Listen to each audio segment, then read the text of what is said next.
and gentlemen, I now invite you to welcome our next speaker. He's a former Australian Prime Minister who continues to lead and inspire millions of Australians. CPAC Australia is exceptionally proud to bring to you the Honourable Tony Abbott.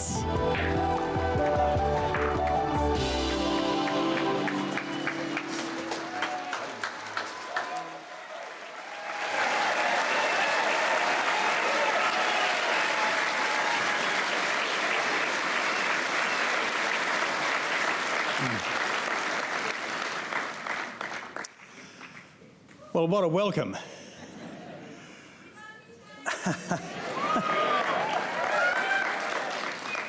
It's just a pity not more of you lived in Warringah, I've got to say. But look, it is wonderful to be here, and it's good to see about 3 times as many people here as when this conference last met in 2019.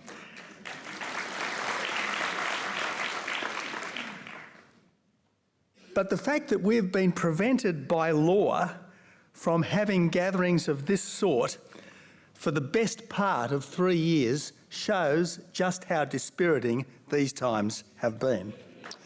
Because it's hard to practice freedom and enterprise locked up in your house and with your business closed on account of a virus. And with our country 200 years on from being a penal settlement, once more turned into prison island. But for the other side, there's been no such vexation, because if your instinct is for a big state, what could be better than awaiting instructions, following orders, dobbing in transgressors, and treating normal life as a health hazard? So as the pandemic mindset slowly subsides, it's vital that we recommit ourselves to the instincts and the understandings that have long underpinned the conservative side of politics. Now, naturally, I am a lifer for the Liberal Party of Australia. And John Howard famously described us as the custodians in this country of both the conservative tradition of Edmund Burke and the liberal tradition of J.S. Mill. Alternatively, as a party that's economically liberal and socially conservative. And in our English-speaking tradition, it should be stressed the relationship between conservatism and liberalism has mostly been a happy one, beautifully encapsulated in Macaulay's lines about freedom broadening slowly down from president to president. As Liberals, we support greater freedom, smaller government and lower taxes. As Conservatives, we support the family, small business and institutions that have stood the test of time. And as Australians, we believe ours is the best country on earth and want to keep it that way.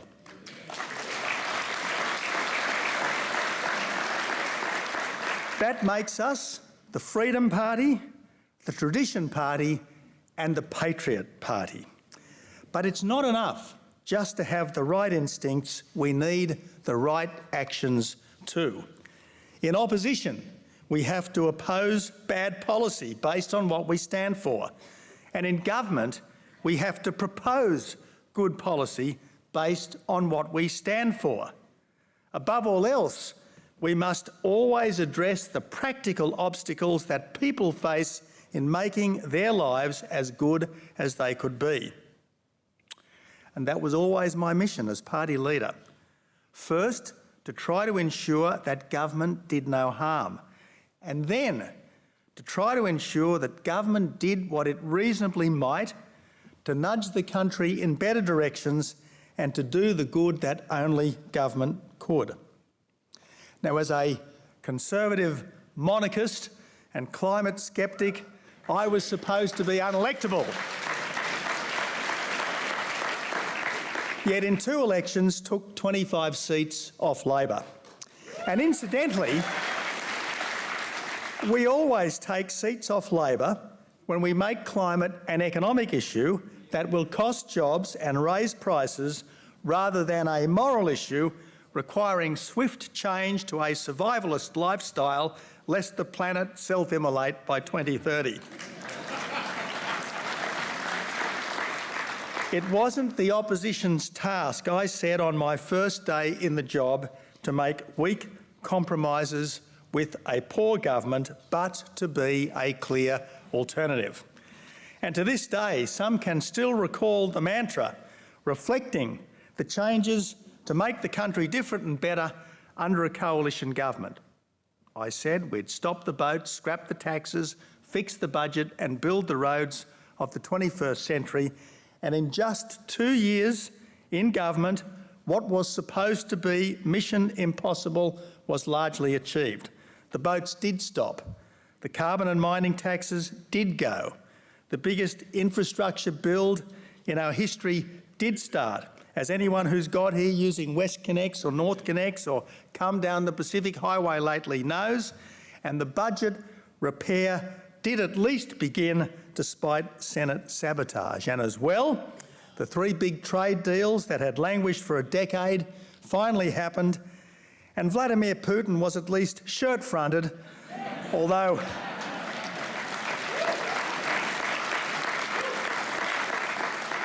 sadly not deposed. I don't think that the art of politics has fundamentally changed just because, in fear of a virus, governments around the world have put billions of people under virtual house arrest and spent volumes of money that were completely unprecedented outside of wartime. We still have to be the Freedom Party. That means getting taxes down, which means getting spending down, which means at the very least a no new spending rule apart from economic infrastructure and national security that's not paid for by savings elsewhere as practiced by the Howard and Abbott governments. That means getting regulation down so that good people can make the most of their lives without having to answer to officialdom on everything from the colour of their heat-reflecting homes to the pronouns they use. It means making government stronger, not bigger, by keeping authority in the hands of elected and accountable MPs rather than so-called experts accountable to no one who may have more technical knowledge but no better judgment than anyone else. We still have to be the Tradition Party. That means honouring people in uniform and respecting the job they do. It means admiring all the lives of quiet faithfulness that bless our neighbourhoods, our workplaces, our schools and our churches. It means only changing that which needs to be changed and even then weighing the inevitable costs of change against its likely benefits. And we still have to be the Patriot Party. That means finding the good as well as the bad in our past and in our present. It means honouring our heroes, even if none of them were perfect. It means giving our country and our allies the benefit of the doubt, and it means building on our strengths to make a great country even better. Conservatives should never be afraid to say no, even if there might sometimes be a pragmatic case for making change for the worse less bad. We should never allow ourselves to be morally bullied into changing what works. And if something doesn't work, let's fix it before we throw it away. Because the mark of a Conservative is respect for what's made us. And it's precisely because we don't find our country an embarrassment. It's not inherently unfair, it's not irredeemably racist, and it's not institutionally flawed that we are better placed than the other side to bring some inspiration and some hope back to our public life. Now, I don't want to sound impossibly idealistic, but we do need to focus less on next week and more on next year, less on the drama of the day and more on what's really going to make a difference, and yes, less on attacking the other side and more on what builds our country up. When the other side succeeds, we should quietly congratulate them, and when the other side fails, our task is to explain where they're wrong, not why they're bad. Now, as I said at the start, these are dispiriting times. But we should never lose heart, because the facts are conservative, as Margaret Thatcher observed. Sooner or later, reality will always trump ideology. The virus hysteria has finally dissipated because yearning to live normally eventually overcame neurotic fear of death. Likewise, the emissions obsession will eventually end when weather-dependent power can't keep the lights on, and the cultural self-loathing will stop when people have to choose between liberal democracy and its alternatives. I hate to say this, things might get worse before they get better.